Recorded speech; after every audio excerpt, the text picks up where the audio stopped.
Linux itu gratis dan orang-orang yang berusaha untuk memperkenalkan Linux udah banyak banget. Tapi kenapa sampai hari ini Windows masih lebih banyak diminati sama orang? Kita nggak bicara tentang enterprise dan server ya, kita bicara tentang user rumahan, user yang awam lah ya kayak saya ini.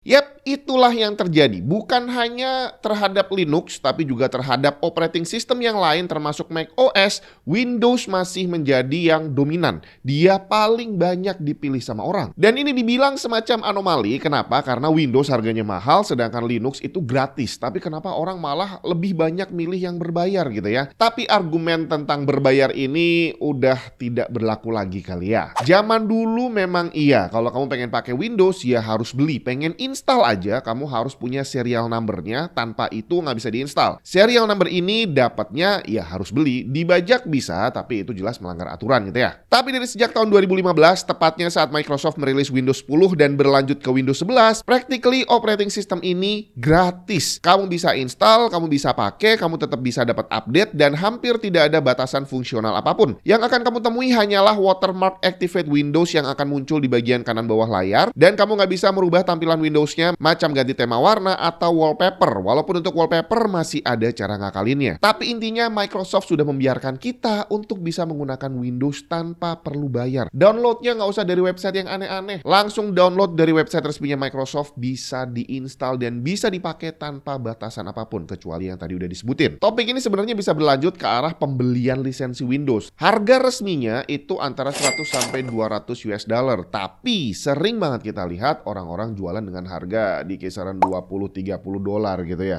Kok bisa? Ada banyak website yang menjual lisensi seperti itu. Salah satunya adalah cdksales.com. Produk yang dijual di sana adalah lisensi berbagai macam software original. Dari game, antivirus, software utility macam driver booster, lossless scaling, CCleaner, sampai software productivity macam Corel, Canva, dan sebagainya. Dan semuanya sekali lagi original. Secara harga sebenarnya normal-normal aja, kurang lebih sama dengan harga ori yang lain. Beberapa kadang lebih mahal, tapi kalau pas lagi diskon bisa juga lebih murah. Coba kita lihat sekilas harganya, puluhan dolar. Bahkan ada yang lebih dari 100 dolar macam Corel Draw yang harganya 200 US dollar di sana. Jadi selayaknya kita belanja online, mesti rajin-rajin hunting harga termurah karena opsinya ada banyak sekali. Nah, salah satu yang dijual di cdksales.com adalah Windows dan Office, tapi harga mereka lebih murah dari harga resmi yang diumumkan Microsoft. Beneran atau enggak? Kok bisa lebih murah dari harga retailnya? Kalau dibilang ilegal dalam arti menyalahi aturan hukum yang ada, ya dari informasi yang saya dapat sih sebenarnya enggak ya. Jadi dia semacam gray area, bre. Jadi untuk bisa dapetin lisensi Windows itu kita nggak harus beli satuan yang harganya tadi 100 sampai 200 dolar. Ada lagi beberapa jenis lisensi yang harganya memang dijual murah tapi belinya nggak bisa satu, harus banyak. Ada yang namanya volume license yang biasanya untuk company atau OEM yang biasanya untuk pre-built system atau laptop. Tapi penjualan kembali lisensi seperti ini melanggar license agreement dengan Microsoft. Dan di sini menariknya, license agreement antara kita dan pembuat software itu berbeda dengan aturan hukum yang berlaku di setiap negara. Jadi kalau kita melanggar agreement kita dengan penjual softwarenya, kalau sampai memang ditindak betulan, ya nggak ada konsekuensi hukum, paling cuma lisensinya di-revoke gitu aja. Tapi sejauh yang saya tahu, hal ini sepertinya tidak dipedulikan oleh Microsoft dan juga oleh lembaga yang membeli volume license tadi. Contohnya mungkin pernah kamu alami sendiri, mahasiswa yang masih aktif berstatus sebagai siswa di sebuah kampus gitu ya,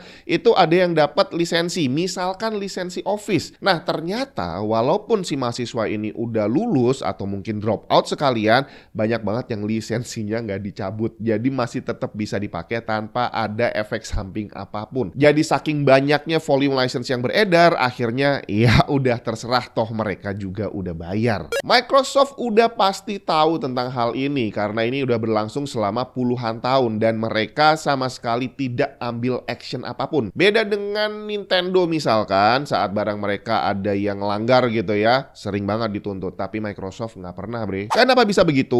Menurut keyakinan saya, ya karena mereka sebenarnya udah ngelepas operating systemnya bisa dipakai semua orang dengan gratis. Tanpa harus bayar, kamu bisa pakai semua fungsinya tanpa batasan apapun. Kecuali yang tadi udah disebutin di awal, dan itu tidak mengganggu performance. Mungkin mereka ngambil jalur seperti yang dilakukan sama WinRAR kali ya. Mereka ngelepas software dengan gratis gratis tapi ada waktunya. Kalau waktunya udah lewat, batas waktunya ini akan ada muncul notifikasi bahwa kamu perlu beli gitu ya. Tapi ternyata walaupun kita nggak beli, masih tetap bisa dipakai tanpa ada batasan apapun. Seandainya ada yang mau bayar, ya udah itu bonus buat mereka. Baik banget gak sih? Nah, sekarang kita kembali ke Windows dan Linux. Jadi kalau kita bicara tentang harga bahwa Linux itu gratis, ya sekarang udah nggak berlaku lagi karena Windows-nya juga udah gratis. Dari sini aja sebenarnya udah jelas. Karena udah sama-sama gratis, nggak aneh kalau akhirnya Windows lebih diminati sama orang. Jangankan sekarang, bahkan dulu aja saat masih berbayar, Windows masih tetap mendominasi. Di saat awal rilis dulu, Windows sudah mengizinkan pengguna untuk memakai hardware mereka sendiri. Silahkan rakit PC sendiri, operating systemnya bisa pakai Windows. Beda dengan Mac yang dijual harus sepaket dengan hardware-nya, jadi terlihat mahal. Linux belum lahir saat itu. Dari strategi awal yang sangat user-friendly ini, nggak nunggu lama Windows menjadi operating system paling banyak dipakai orang di seluruh dunia. Sekali lagi, Linux belum ada. Di saat Linux muncul, sekitar 6 tahun setelah Windows ada, udah terlambat. Pengguna Windows udah terlalu banyak, bahkan saat itu udah masuk Windows 3.0. Jadi alasan pertama kenapa Windows lebih ramai dari Linux adalah karena dia lahir duluan, selisih 6 tahun. Dan Windows ini dipasarkan dengan strategi marketing yang sangat efisien. Alasan kedua tentu saja adalah kenyamanan. Mereka udah terlanjur sejak lama pakai Windows. Jadi kalau sampai muncul yang baru, walaupun dibilang lebih bagus sekalipun,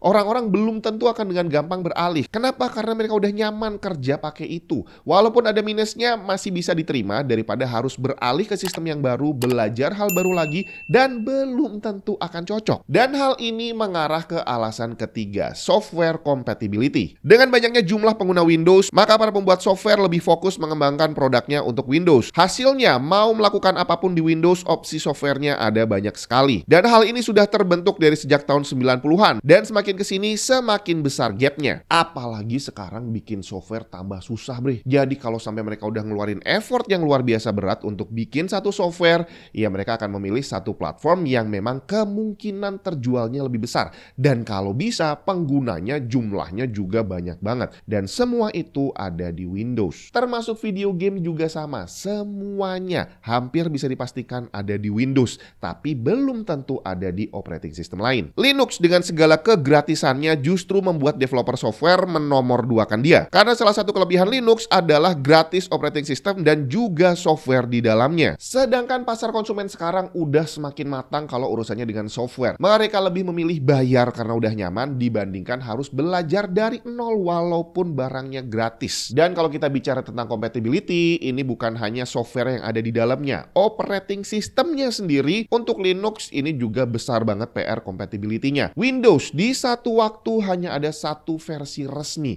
Ya kalau sekarang Windows 11 berarti ya. Tapi kalau Linux di saat yang bersamaan, lihat tuh, ada berapa banyak distro Linux yang semuanya cara pakainya bisa beda jauh banget. Dan kalau kita bicara tentang gratisan, sebenarnya sekarang di Windows juga udah banyak banget yang gratis. Operating systemnya udah gratis, mau cari software lainnya yang open source juga udah banyak. Gaming yang gratis juga udah banyak banget, bre. Jadi kalau carinya hanya gratisan, nggak usah pakai Linux, pakai Windows aja. Sekarang kamu bisa kerja pakai software yang semuanya legal dan semuanya nggak perlu bayar. Kelemahannya cuma satu. Tadi ada watermarknya Activate Windows dan nggak bisa mengcustomize tampilan. Jadi kalau buat kamu hal itu mengganggu, kamu pengen merubah itunya, menghilangkan watermark dan pengen ngerubah tampilannya tadi, tapi nggak punya duit untuk beli lisensi yang ratusan dolar, ya satu-satunya opsi beli lisensi yang volume ini tadi. Macam di cdksales.com, Windows 10, Windows 11, Office sekali beli bisa dipakai selamanya. Kalau sampai nggak bisa, kamu bisa komplain langsung lewat live chat sama customer service-nya. Biasanya sih langsung gercep dapat solusi di sana. Untuk beli Windows dan Office, kamu bisa pakai kode voucher TNT untuk dapat diskon tambahan 30%. Atau kalau pengen bundling sama software lain macam CCleaner misalkan, bisa pakai kode TNT10 untuk dapetin diskon 10%. Tinggal submit order dan lanjut ke pembayaran yang bisa dilakukan pakai OVO atau bisa pakai kartu debit dan kartu kredit berlogo Visa atau Mastercard. Cari software atau game original lain juga ada. Sistemnya nanti adalah dapat serial number yang akan dikasih nggak lama setelah kita melakukan pembayaran. Untuk Windows, serialnya tinggal di copy terus masukin ke Windows kamu dan otomatis akan aktif. Sedangkan untuk game juga sama, dapat license key-nya sesuai dengan platform Steam, EA atau Uplay. Untuk selanjutnya tinggal copy dan masukin ke akun kamu masing-masing. Jadi gimana? Lanjut pakai Windows atau nyobain yang lain aja?